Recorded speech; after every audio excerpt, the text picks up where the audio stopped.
Hey there, welcome to the Mental Perk podcast. I'm Karla Hutcherson, licensed professional counselor. And I'm Brandi Mock, entrepreneur, author, and community leader. And we're here to talk about real people, real issues, and real talk. All right, well, welcome back to the Mental Perk.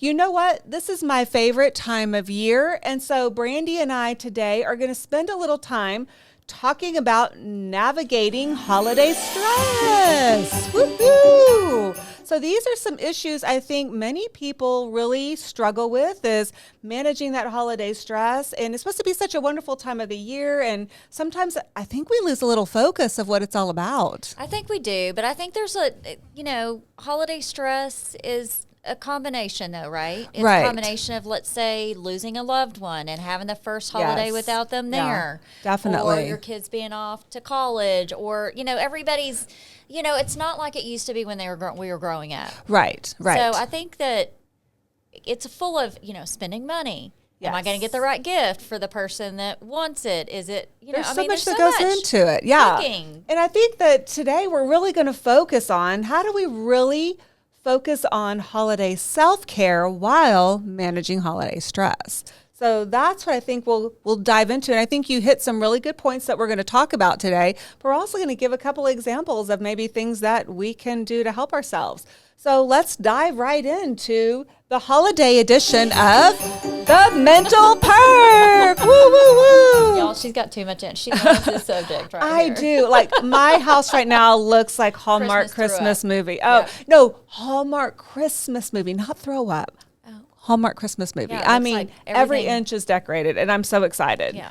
Yes, it's wonderful. So I have this Santa at home, and he lights up. He's beautiful, and he's just a beautiful Santa. So Brandi was in my house one time, and it scared her. Like, she's scared of Santa. I'm scared of Karla and anything Karla has. So if Santa's there, there's no telling what she's done to Santa to make Santa scare me. Oh, no. Santa's very peaceful. So let's talk about it. Let's talk about creating holiday goals. Let's talk about those. Do you set any holiday goals? No, I never set goals. That's a whole nother episode, people. But really, so tell me a little bit about your holidays. Do you have like traditions? Do you have things? Did you put up a Christmas tree? You know better. Okay, so here's the deal, people.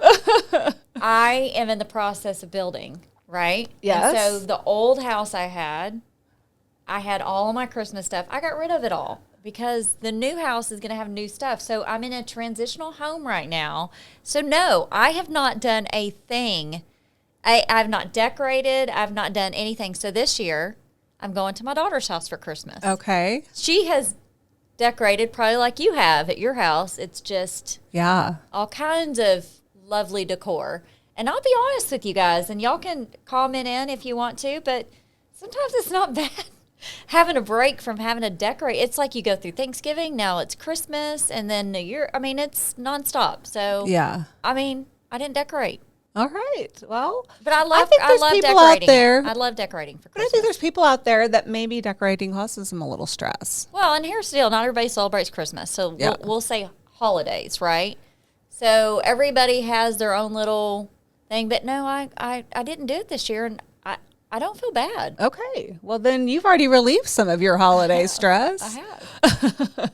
So, but if we think about creating goals for the holiday, you have to really think about, what do you want your holiday to look like? I mean, are you jumping right in and just going to go with the flow and do whatever comes your way? Or are you going to kind of plan it out so that you feel a little more in control of it? Yeah, no, I think obviously planning it out, but how do you walk people through? And I see this, you see this with every family, especially when you get blended families or you get new additions, husbands, wives, from your kids, and they're all spread out trying to go everywhere. So, one way I try to minimize the stress of the holidays is I don't make our family members feel like they have to do it on that day. Oh, yeah. I mean, you can always do it a few days before or a few days after. I think that's a good stress reliever. Pick your own day, but don't make it on the...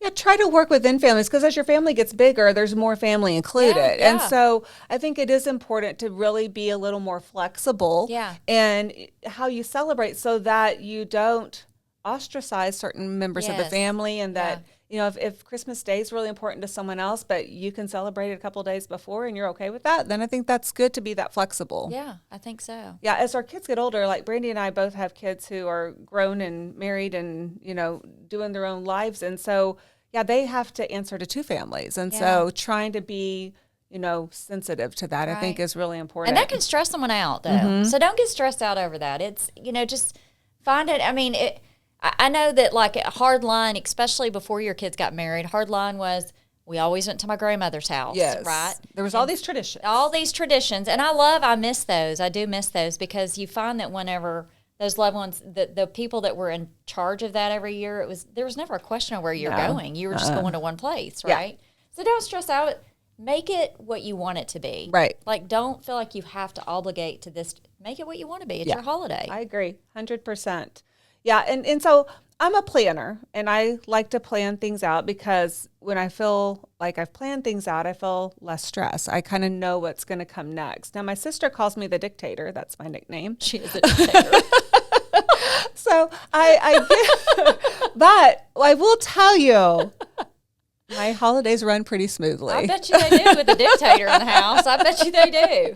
So I do feel it's important, if you are that person who's hostessing and you are having a bunch of people in your house, to fly by the seat of your pants might be a little difficult, right? Yeah. So I can understand the people that are coming, maybe they can relax and take it easy. But if you're that person who's hostessing the event or the party or whatever it is, finding a way to set those goals. What do you want it to look like? What is the decorations going to look like? How am I going to prepare the food? Am I going to cater this?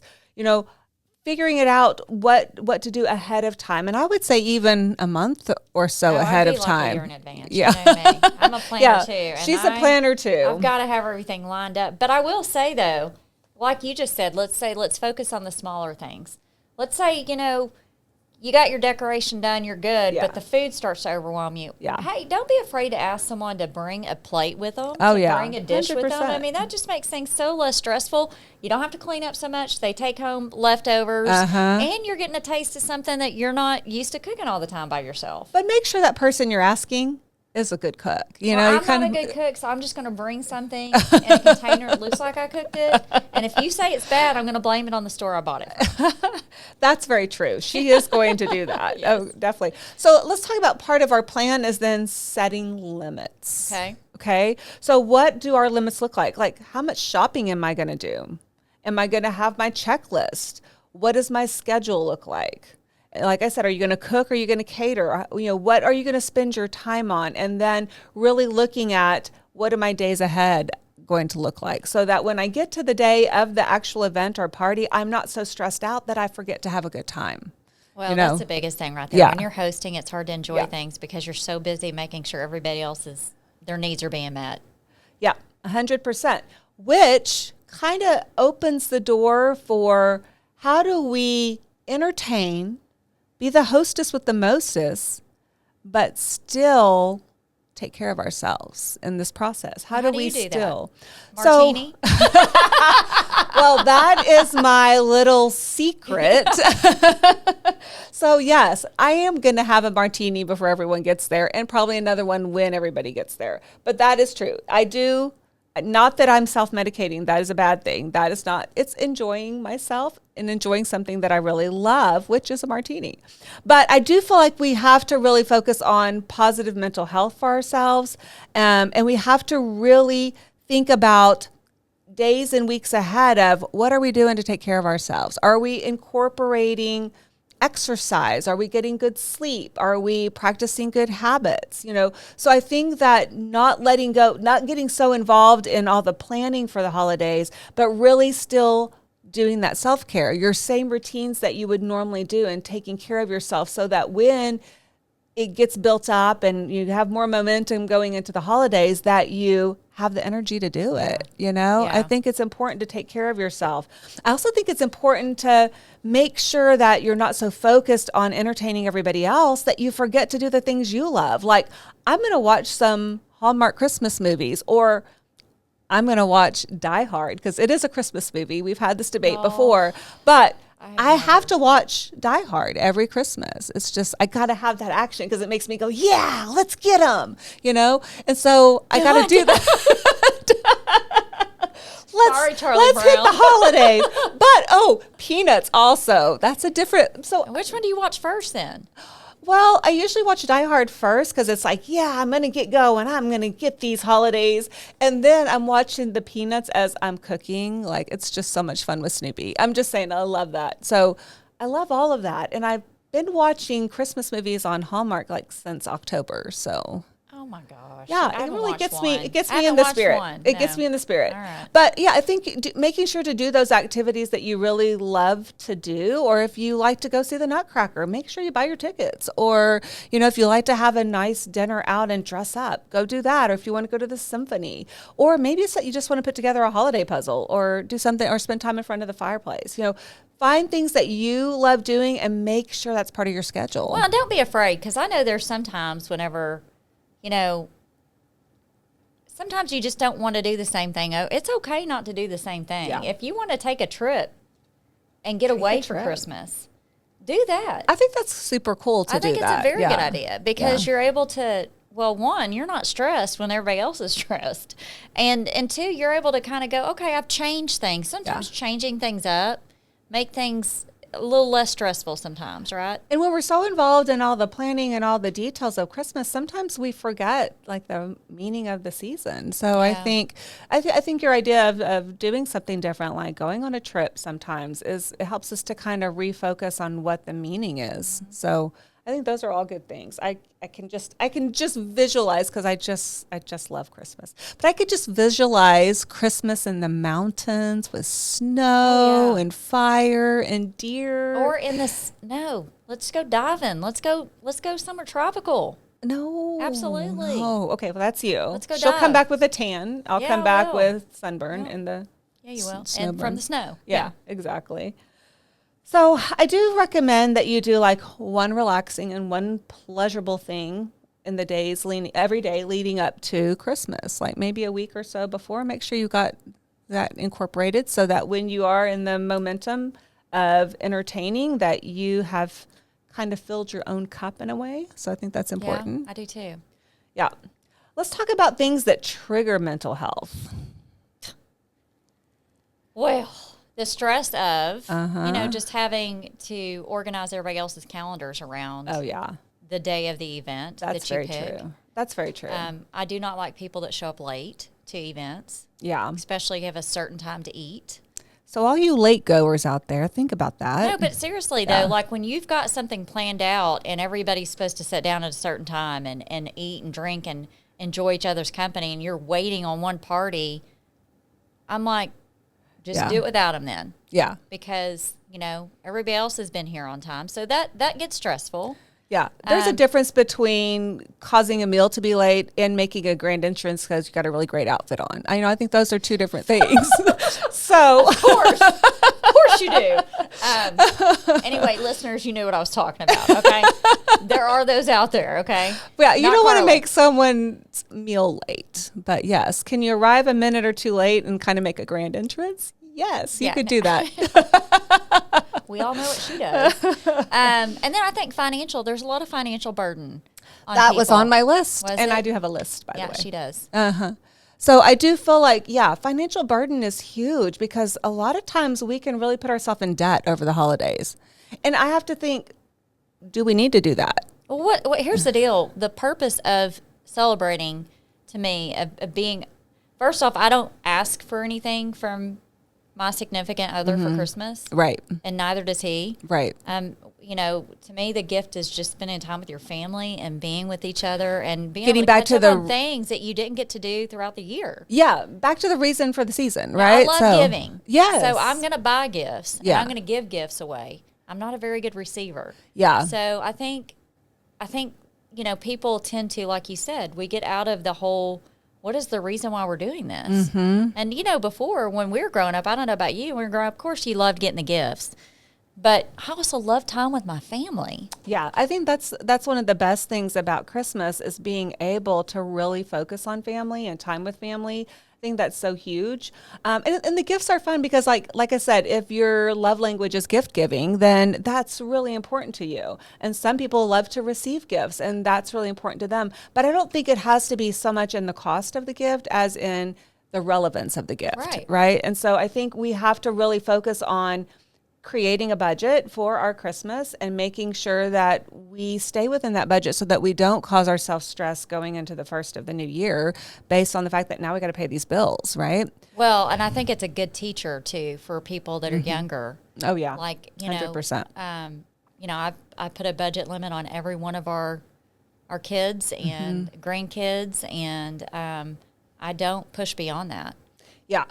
And I think, in addition to the stress of finances, because that really can trigger some mental health and anxiety and stress, overcommitment, not being able to say no. And so overcommitting and then just overscheduling yourself to where, again, you're so stressed to get to all these different parties and events and activities that, again, you wear yourself down and you really don't enjoy the day of Christmas. Yeah. So we have to really be aware of overcommitting, because I know a lot of people do that. Like, there's so many neighborhood parties and business parties and family parties, and and so it just gets like, oh my gosh, it gives me like I have four eyes or something. I just start to see double vision.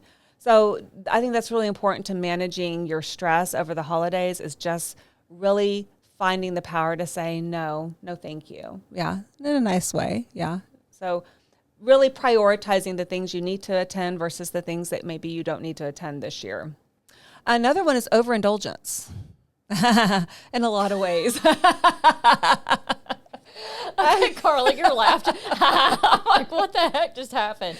Yeah, can you replay that one? I think that's a once in a lifetime thing. But eating, drinking, spending. Yeah, but here's the deal. I don't know about you.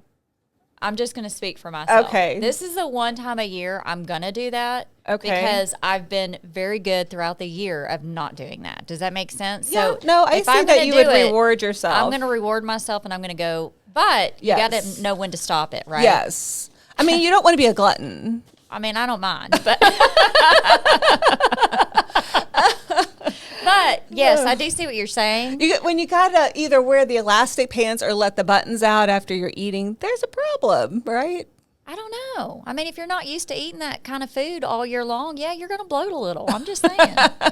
Nothing wrong with getting a rubber band out. All right. So Brandi and I are saying prepare for your glutton behaviors. Yeah, or don't. I mean, just know that here's the deal. I think what she says is a very good point.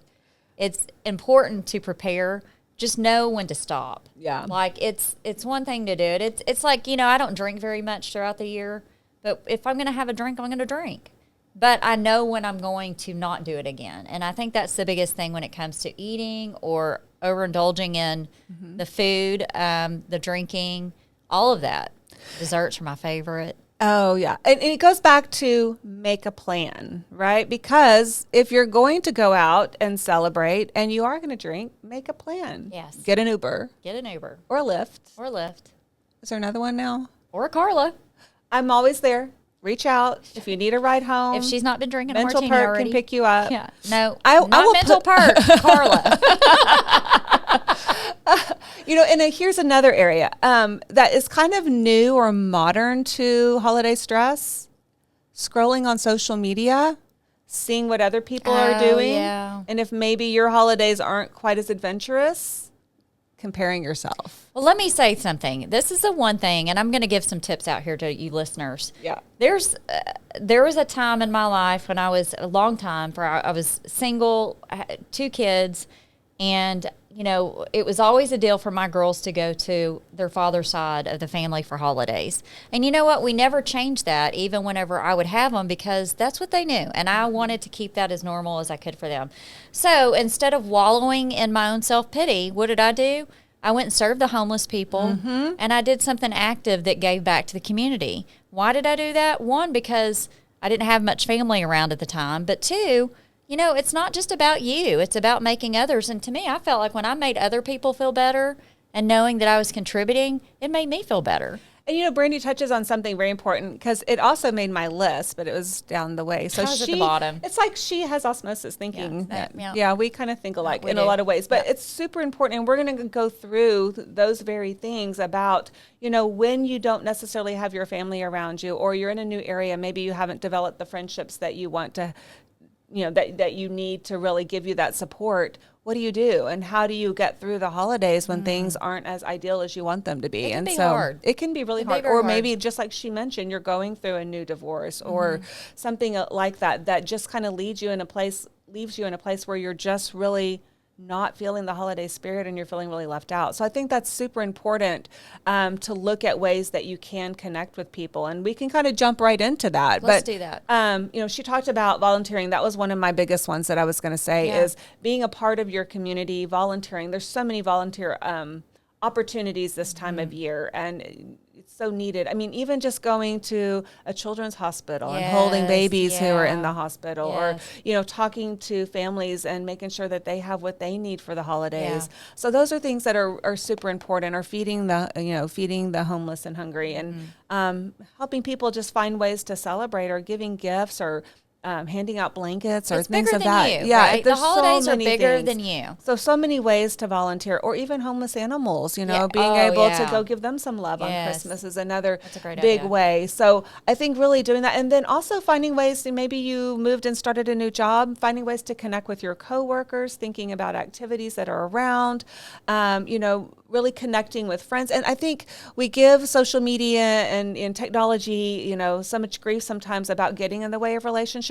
But in these situations, I think it can really play into being part of relationships, because you can FaceTime family or friends if you're not around them. So being able to enjoy in some of the celebrations, if you're not physically there, you can be virtually there. And then also too, you're saying that, but I want to make sure I don't forget about this, because we all know I don't have a brain capacity of remembering much more than what I just said. But what I was going to say is, a lot of people, whenever they go out of their way, guys, to invite you to join them because they know you're alone, don't be afraid to accept it. I mean, if they didn't want you there, they wouldn't invite you. Exactly. Right? So exactly. take advantage of that, because you may find that it may be the best holiday you ever had. And don't worry about being a third or fifth wheel. It's okay, because again, what Brandi's saying is, if they invited you, they want you there, and they want to share those moments with you. So, do something different and say yes in those situations. We just talked about being able to say no, but in this situation, being able to say yes is also a positive. So I think that's a good thing. I think it's also, we talked about setting boundaries and learning how to say no, but just also setting boundaries on topics of conversation with family. Oh, gosh. I have seen so much is on that social pre-drink media. Or after drink? I know that's the hard part, is once you've had a couple drinks, is controlling some of those things. But I think it's important to set those topics, or find a way to nicely let people know, hey, this is about Christmas, this is about family, and those are topics for another time, so that we don't alienate our friends and family when we're spending time with them. So, I think I've seen a lot on social media, especially after the election, where families have cut off people and not invited them to holidays based on their political beliefs. And so, or sometimes it could be a religious belief. And so I think that we really want to focus on, it's really about the people and not so much about the topics. It's not about their differences. It's about just being in with those you love. I mean, and just having fun and just, put those things aside. They're not worth it. Yeah, politics is not everything in life, and I don't think either one should destroy. Religion or politics should never destroy a relationship. No, I don't. And I think there's so much we can learn from each other. I do. I think if you're one of those people that are separating yourself because of someone's political or religious views, I think you need to probably do some self-evaluation. I think really understanding why that is, or why you're making those decisions. That's a non-LPC. But the LPC does agree with her that maybe some self-reflection on why you're feeling that way is a good thing to do, or finding a therapist to talk to that kind of work through the value of those relationships versus the values of maybe your beliefs. And so those are things to really kind of dive into and figure it out, because in the end, those relationships are going to get you through so much more. Yeah. So I think that's important. Also think about looking at your plans for last year and thinking what worked well and what didn't work well, and maybe some changes I can make. I think it's important to have traditions, and traditions are wonderful, but sometimes it's neat to get away and start new traditions or find ways to incorporate new traditions, especially as your family grows. I think that's important. For sure. To really, I like to see too kind of what my daughter and son-in-laws, what are some of their traditions and what can we throw in to what we're doing so that incorporate it into yours, so it makes them feel more. Yeah, makes everyone feel at home. So I think that's a good thing to do. So we also want to reduce the need to be perfect. Like, I like to be perfect. I got some perfectionism in my, my buildup. I don't know. I do. In your genes. In my genes. It comes from my genes. Yeah. But I do feel like I do like things to be perfect, but I really have to work on, it's okay if it's only 80%, right? Yeah. It's 80% good, 20% maybe not exactly right. What is getting stressed out and upset over it going to change? No, it's going to make the situation worse. Yes. And then it's going to go from 80% to 60%. And then you're bleeding that off to other people. Oh, yeah. And it just, they can feel the tension. Yeah. Yeah. We talked about gift giving, making sure it fits with your values, making sure it's not about one-upping or oh my gosh, keeping up with the Joneses. There's so many one-uppers. Who are the Joneses, by the way, and why are we keeping up with them? I don't know. We don't care. We don't really care. When they die, no one's going to know. Who cares? Yeah, I think it's important to really also differentiate what is holiday stress and what is our real mental health challenges. So, one way to look at that is holiday stress is very externally triggered, right? And mental health challenges are more internally driven. And so really, if you're starting to feel that pressure, that anxiety, the mood swings, really look at what are the triggers in that. Is it more externally motivated? Because that's going to be more of a temporary holiday stress situation. Or did this start maybe before the holidays and it just built up and increased with the holidays? And in those situations, definitely finding a way to process that, work through it, finding a therapist or a mental health professional that can help you kind of analyze that situation. But looking at really, is this something that I'm dealing with more internally, or is this really driven by the external factors? And so understanding the differences between holiday stress and real mental health challenges. So I think that's important. I think just really embracing relationships, finding connection. We talked about that. And, family doesn't have to mean biological. Family can come in a lot of different ways. Oh my gosh, y'all. Half of my family is not my biological family. Yeah. It's exactly. you. It's my family. It's my friends that love me, and So I think it's important to not define like, oh, I'm the only one without family. Find where you belong. Find a place of belonging. Find a place of acceptance, and that's family. Yeah, that's really what family is about. Investing in happiness, we talked about that, doing activities, finding activities to do with those that you love. I have a blast during the holidays because I love games. Oh, yeah. I love games. So one of our biggest game is the cellophane wrap game. Have you ever played that? I don't think I've played that one. Oh, my gosh. It's a dice game, and you wrap these gifts in cellophane. Okay. And then you roll, and you keep rolling until you get doubles, and you get doubles.